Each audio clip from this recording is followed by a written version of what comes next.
Welcome back to the channel, everyone. I'm Richard, and this is Track of the Week on Lap of the World.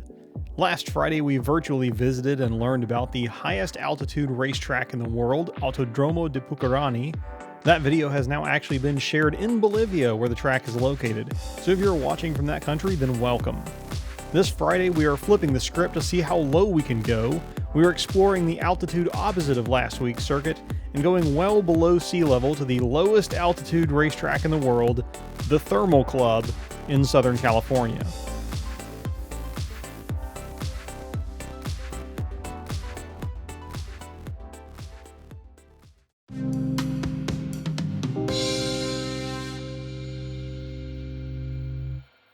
I've actually been to and driven at least a portion of Thermal Club's circuit, so this video may hedge between deluxe Track of the Week video and budget track feature video.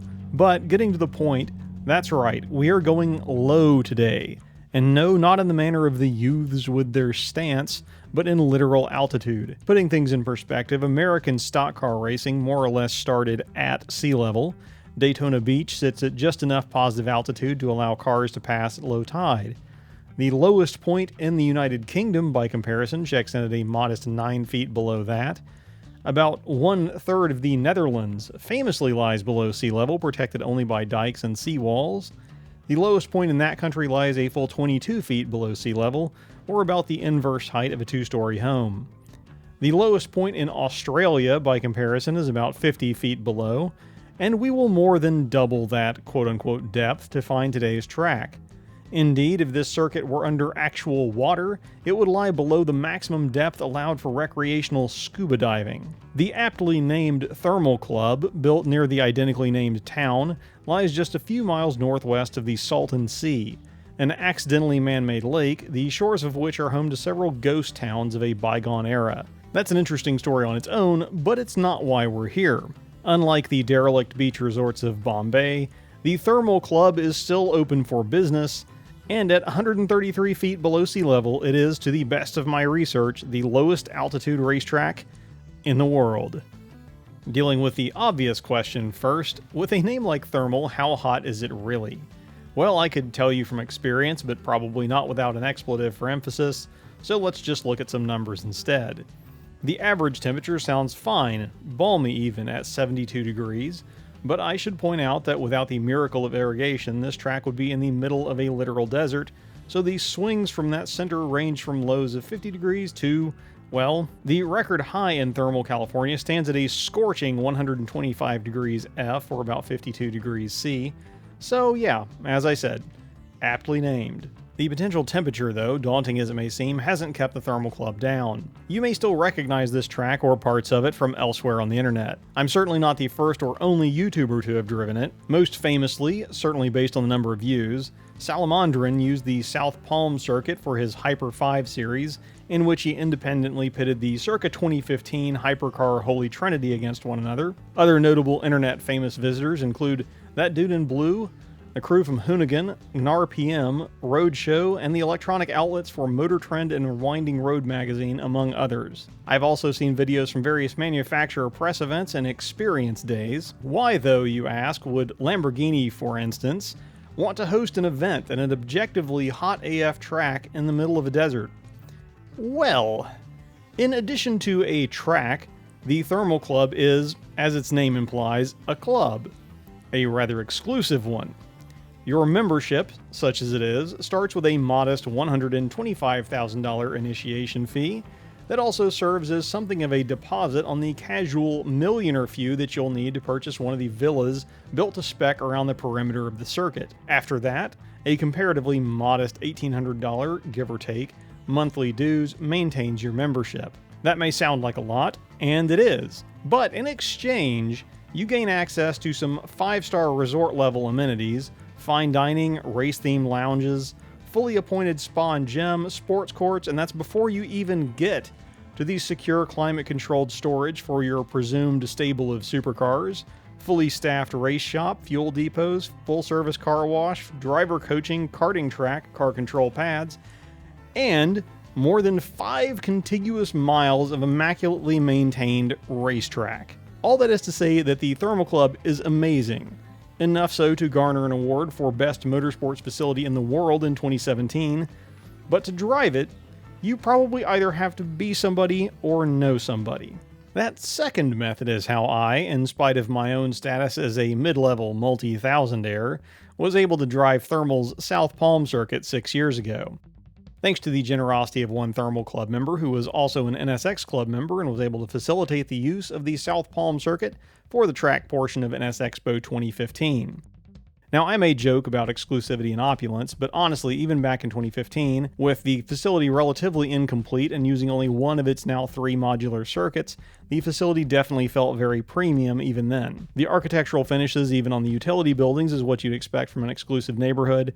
The sizable shade sails throughout the paddock acknowledge the nature of the climate without ruining the scenery, and the landscaping around it accents the dramatic views of these San Jacinto Mountains in the distance. And that was before they even added the 48-room hotel, spa, pools, and so on that you find on the grounds today.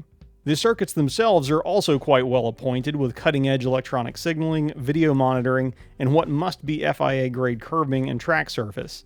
I'm not sure I've ever driven a smoother track in my experience thus far, perhaps outside of VIR just after its last repave. Thermal's surface will stay that way too, as plans exist to resurface it every 5 years or so. Even the crash barriers here are state-of-the-art ISS designs, because the club certainly values the safety of its members and residents. As I noted earlier, Thermal now boasts 3 circuits that can be used independently or linked for over 5 miles of fun.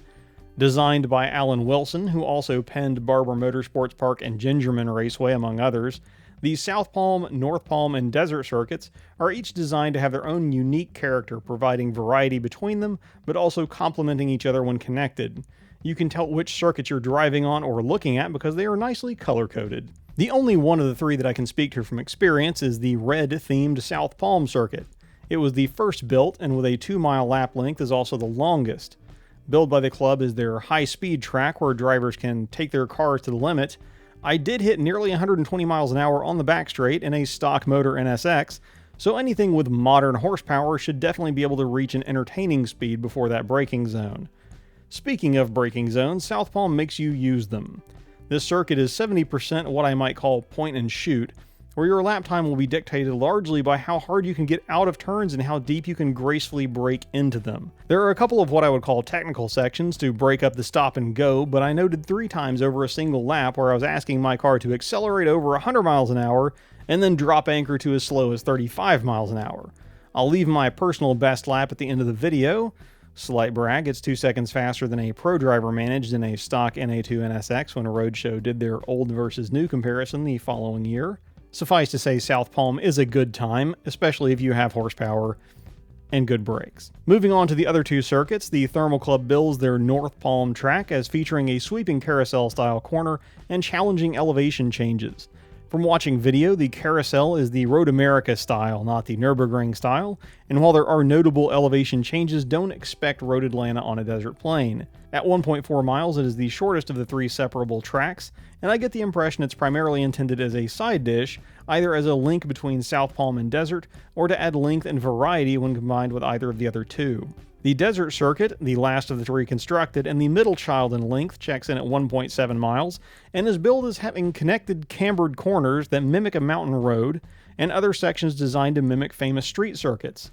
Again, with no personal experience here, I can say that from watching video, the camber changes definitely seem more notable on this circuit, and the barrier design and layout definitely have a street circuit vibe to them. These circuits, each on their own, are interesting, but in their final form, they comprise an award-winning 5.1-mile, 29-turn driving playground. I would absolutely love to go back and experience the combined circuit for myself, if that is ever in the cards. The altitude out there may be low, the lowest of any driving facility I could find, but the Thermal Club definitely sets a high bar for driving facilities. A special thanks to Sarah, Tim, and Nick at the Thermal Club, that's the order in which I spoke to them, for helping me out with fact-checking and some of the video that you just watched. Thanks as well to Phoenix Aerial Productions for the 2015 drone footage, and Mario for letting me use some of what he commissioned from them at the time as well. Lastly, a shout out to fellow YouTuber Rules of Traction for the in-car from North Palm and Desert circuits. Last but not least, thanks to all of you for watching. I hope you found this video both entertaining and informative. If you did, give it a thumbs up with the like button below and leave a comment if you learned something new or have a new bucket list destination. Speaking of destinations though, I think next week we will end up somewhere a little bit colder. If you don't want to miss that, don't forget to subscribe. Thanks again for watching. I'm Richard, this is Lap of the World, and I will see you all in the next video, if not at the track.